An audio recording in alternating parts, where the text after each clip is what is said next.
gun. Rommel's looking like he's got one more good run. His hips are a little shaky, but his heart is still true. Oh, how that dog loves hunting with me and you. Sporting Dog Adventures, run, boy, run. Everything you need is here under the sun. The Sporting Dog Adventures podcast is proudly brought to you by Soggy Acres Retrievers. Remember, everyone deserves a Soggy dog. Welcome to the Sporting Dog Adventures podcast. Today we are going to talk about one of my dogs in the past, but first, I just wanted to throw you a quick note. If you like our podcast, please share it with your friends, and also please go and give it a like, a 5-star rating, or whatever else you can do on whatever platform you're listening to. That helps the podcast get out so that more people will know about it and more people will listen. We are the fastest growing dog-related podcast I can find online, and the feedback we have is great. We also have listeners in over 40 countries already. So that is really cool. But if you can give us a 5-star rating on iTunes, if you can give us a like or a share or a follow on any other platforms, that will help more people discover our love for dogs. So I just ask you to please do that for us and help us grow. Today on our podcast, we're going to talk about my dog Pickett. Pickett has his finish title. Pickett has his master title. He was the star of my TV show, and I believe if I went back, probably on more episodes than any other dog, other than maybe Rommel on our show. The reason we didn't have a podcast last week is that Pickett passed away. We lost Pickett, and I am doing the podcast today, which didn't even do it on purpose, but today would have been his 13th birthday. It was a sad time for our family. Pickett was a huge part of our business, but when you have dogs, it's not as much about business as these are your best friends. And I guess my workmates were, when I'm having a down day or I'm bored or I'm sad or just happy, I can go and share it with my dogs. So people would be shocked that we have 6 dogs in the house, 6 labs. There's still a huge hole only having 5 now. Pickett will be missed under so many circumstances, from our breeding program to when I watched the show and watched the fun hunts we went on, to just a dog that was so much like a therapy dog. He was the first dog that would come, and we always called him Sales Dog of the Year. He would lean against somebody and just sit there and let them pet him for as long as they would, and it was just such a unique animal. So it's always sad. It's something where I try to tell people that any day past 10 years old, you're on borrowed time with a Labrador Retriever. They can live longer. Our dog Rommel now is going on 15 and a half. But it still doesn't make it any easier. I couldn't compose myself to do this podcast before today. And again, kind of interesting that I decided to do it today, and it's his birthday. So if everyone could say a quick prayer for Pickett, he's up in heaven. I believe all dogs go to heaven. If dogs don't go to heaven, then I'm not going to go. I think one of the things that made me most sad was, as many of you know, we lost my middle son, Cole. And Pickett was always Cole's favorite dog. Pickett was a big clown, and he loved to roll around, wrestle, and just was a very rambunctious dog, even at 13. Cole would always call him up and said that they were like Step Brothers, the movie. Cole would ask him to come up to his room and do activities. Pickett would bound up into his room, and the ceiling fans would shake as the two of them did whatever they were doing upstairs. So sad in the fact that Pickett's gone. I don't know how to explain it, but even more sad because I know they're together. I guess almost out of a jealousy that I would have, that I would love to get to hang out with both those two. But at the same time, he's in a better place. He did not have a sick day in his life. He still was built like a brick shithouse. He still could have went hunting. But all he had going on was he was fairly deaf, probably from all the hunts he was on, and he was starting to get a little where he couldn't see, a little bit blind. But he was such a healthy dog and had such a zest and zeal for life that I guess if I look at my life, that would be the way I would want to go. So I figured we'd go and talk about Pickett himself, and we are going to talk about when he was a puppy, then we're going to talk about funny moments, and then I want to talk about training him. Those will be our 3 sections today. It will be very informative because Pickett was a unique dog. So Pickett was sold to a family as a puppy, and he came back. They had decided they just weren't ready for a dog, so Pickett ended up coming back. So I've got this dog here I think he was probably 10 weeks old, and I'm looking at him and going, should I sell him? And I decided, you know what, I'm going to keep him and I'm going to train him. Now the problem was, at the time, I didn't have many lines in my kennel that I could even breed Pickett to, because he was out of my original dog line, my Lily Bell and Dixie Bell. He was out of Dixie. So I ended up adding lines, so I had lines I could breed Pickett to for putting out puppies. And it's kind of interesting because that was almost an impetus for growing the kennel was, I've got this dog, he's going to be a stud dog. What do I do with him when everyone I have is related to him? So we started keeping other dogs so that we could breed Pickett to him.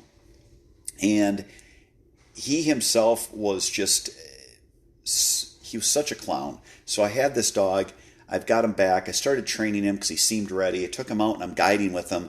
And people are complimenting how great he was doing hunting on upland. At the time, I did very little waterfowl. I was mostly doing upland.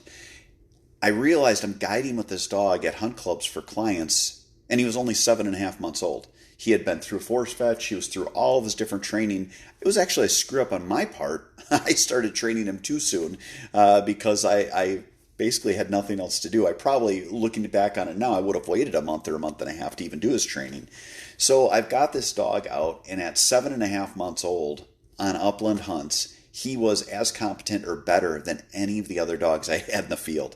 It was pretty amazing that this young puppy, as he was, could just go out and find birds and just perform at the level that he did. He also pointed. Now, I get calls from people that ask if we have pointers, if our labs point, and I always tell them if it's from our Bell line or from Pickett, those would be most apt to point. With that said, I don't breed for it because labs are a flushing breed, but it's a great thing for a dog. If bred for the strengths of a lab, it's a great thing for them to have extra in their toolbox. Pickett would point with other dogs in the field, and I ran him on hunts all over North America, on upland hunts, at very large lodges when we were filming for the show, and he would either find birds and point and then get backed by short hairs and by English pointers, or if he saw them pointing, he would go up and back them. So it was really cool. The neatest part was I never trained for it. I wouldn't know how to train a pointer if you gave me one and said you'd give me $10,000. I don't train pointers. He did it all on his natural ability. Again, he still was a finished, his HRCH finish title. He was master titled. He was still a very accomplished dog, but he had that one extra tool in his toolbox that a lot of people enjoy to have. And it was just interesting to watch his natural ability as he would do it. When he was younger, I would just tell him fetch, and he would go in. As he got older, he would actually be holding point, and I'd be like, go get it, buddy, fetch it up. And he would sit there with his paw up and look at me, and he was just frozen. He would sit there breathing heavy, like looking at me like I can't move. And I'd have to kind of tap him on the butt to get him to go into the cover to go flush the bird. I will tell you that of all the shots on birds that I missed the most, it was usually when the dog pointed. I don't know what it is about having an easy shot. I think too much and I miss. So I probably let him down on a lot of really solid points. But overall, what a fun dog to hunt with. He also was great in waterfowl. The only thing that I would ever say about him was he would fly up to the water's edge, slow down, and then ease himself into the water. He didn't have that huge vertical leap out into the pond and splashing everywhere like you like to see. But boy, he sure got the work done. And it was something that was just, it was interesting to watch. He was the first dog out of one of my breedings that attained a master title. We had Rommel before Pickett, but Rommel I purchased. Pickett was actually out of my breeding that I chose out of my female, and he was the first master hunter, at least that I know of, out of that line that was produced. He produced a lot of great dogs. He actually produced 57 litters. So if you imagine every litter probably averages between 8 and 10 puppies, there are so many pups out there from him that it's a great legacy that he has left. And he had so many wonderful attributes as a pet, as a competition dog, and a hunting dog that he really added to the gene pool for chocolate labs. So that was Pickett. Again, the last time I took him on an official hunt, he was 11, but he hunted everywhere from Saskatchewan all the way down to Louisiana. So very accomplished dog, just did wonderful in the field. Now, we're going to take a break right now, and we're going to come back and we're going to talk about his training and what it was like to train Pickett. And then we're actually going to end with funny moments from Pickett during his life in the field and at home. So stay tuned for more coming up after this. This portion of the podcast is proudly brought to you by Boucher Automotive in Janesville, Wisconsin. Welcome back to the show. Now we're going to talk about our training tips section, and we're going to talk about training Pickett. And this will be informative for a lot of people because Pickett was an incredibly soft dog. Pickett didn't take pressure well. He would fall apart, and you had to be more of a psychologist when dealing with him, as opposed to a dog that you can just put all pressure on. It had nothing to do with his drive or his ability. It was just his makeup. And this is something that a lot of people really struggle with, is training a dog that doesn't have good bottom or is soft, because you want to push them through things when sometimes you have to explain things and use a lot more praise to get them to kick that drive in. It was a learning experience for me having this line that were soft dogs. I always called them my marshmallows I could hunt. They're like a big fat marshmallow. They're squishy. They don't have a lot to them as far as for taking pressure, but at the same time, phenomenal hunting dog, master titled, finish titled. So if you can take anything away, when you have a dog that's completely soft, like Pickett was, you still have to work them through something. You have to push them through. You do have to use pressure, but you have to make sure you're making things fun. And you have to read the dog's body language so you know when enough is enough for that day, but you also have to use a lot of praise. Sometimes you just get to the moment with a dog where they're soft, where you're like, you know what, we're going to push it through today. We're going to actually just get it done. I have that in training. A lot of them are out of those lines where it's like, all right, today's the day. We're just going to push through. It's going to be anywhere from 15 to 30 minutes of just pounding through with pressure. The dog's falling apart, but we're bringing them back up, but we're not letting them quit as well. And it's interesting because once you learn how to read your dog, once you learn how to apply pressure to push them through, and you learn, I guess, the buttons to push with praise, you'll push them through a lot of pressure like that in one day, and the next day they're a completely different dog. And then you can use all praise and really bring them up and really get them where they want to work. So it was always a harder thing as a novice trainer that I was when I had Pickett to work with them, because all of the books that were out there, all of the series that were out there on DVD, all the advice that I got were for that dog that you could put pressure on to drive them through, as opposed to this softer dog that you had to play psychologist almost with to figure out what made them tick. Still use pressure to push them through, but also hit those buttons so that you could make them want to work for you. So Pickett himself, working with them, it made me a better trainer by far. It made me understand dog training so much more than a dog like Rommel, who you could literally use sentence by sentence on the book and just drive him right through everything, because he had everything the book wanted in a dog, which again didn't mean that one was better than the other. They were both phenomenal hunting dogs. It's just a different style and something you learn when you're working with dogs. So that's it for our training tip. Next, I want to talk to you about some of the funny things that Pickett has done in his life and the memories that I have of him. So stay tuned for that coming up after this. This part of the podcast is brought to you proudly by Mech Outdoors. Welcome to the last segment of today's show. Again, thank you so much for listening. Please go to iTunes, give us a 5-star review. Go to whatever options you have on your platform. Give us a thumbs up, a like, follow, and please share this podcast with your friends so we can grow our love for dogs together and put out something that is positive that will help grow the sport of working with dogs and hunting with dogs. So again, my funniest moments of my dog Pickett, who what a phenomenal animal.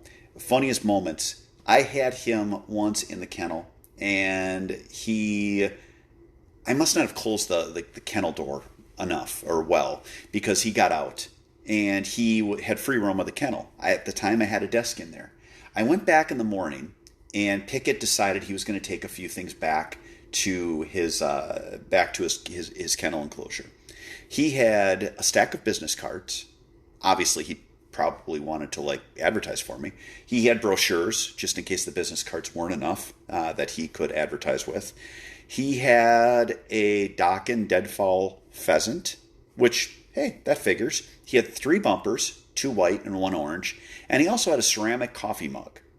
Maybe he was staying up late at night strategizing on how he could either train me or market for the kennel. But these were all sitting neatly in his kennel. He took them. He had them in there.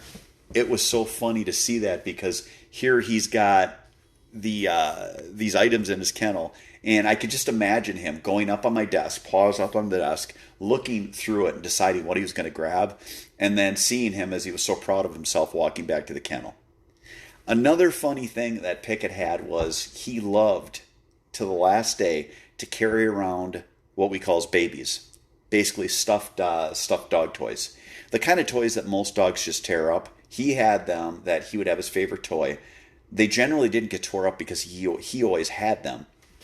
And in the morning, when he was very happy, he would just run around the house for about an hour and a half carrying one of his babies. He loved having these things in his mouth. He would take them. He would rearrange our couches in the living room because he would rub on the couches. Our walls will be cleaner because he had several walls that he loved to rub against. And our bar stools at our breakfast bar will definitely be in better shape because they won't get knocked over and beat up because he was rubbing on them. But this was a dog that if you had a treat, he would rather have his toy in his mouth than get a treat. And it was just always fun to watch and to see how happy it made him while he was out there in the field. And lastly, he was the kind of dog that when he was younger, a lot of people didn't like him because he thought he was a 15-pound dog and he weighed 80 pounds. He would run into people and knock them over. He would try to get between their legs to get his butt scratched, and they would have to ride him like a pony because he was a very tall dog. He loved to lean against people. When he was younger, he would come in at about 10 miles an hour to lean on you. He would slide in leaning position right into your legs. So he was quite the rambunctious dog, actually very similar to the dog that we have here to replace him, Tank, where just a bull in a china shop, but all full of love. So a lot of those memories, I could go on and on about them. Those memories are stuff that I take with me to in my heart and will have forever. Again, when you're starting with new dogs, as we are, our only original that we have left now in the kennel, and the only dog I have from filming is our dog Rommel. And Rommel, again, is coming up on 15 and a half. When you have these dogs, it's never replacing them. It is just opening a new chapter in the book of dogs. And I've got quite the novel going with dogs because of what I do. But I have to keep telling myself that you're never replacing a dog. You're just moving on with another one. And those dogs are always so special. And again, at a point when I go to Rainbow Bridge, I'm going to get tackled and knocked over by Pickett and all of my other dogs up there, and it's something that I cannot wait for. So I do want to thank you for listening to today's show. please go give us that good rating. Thank you so much for listening. God bless and take care. Sporting dog adventures, run, boy, run. Everything you need is here under the sun.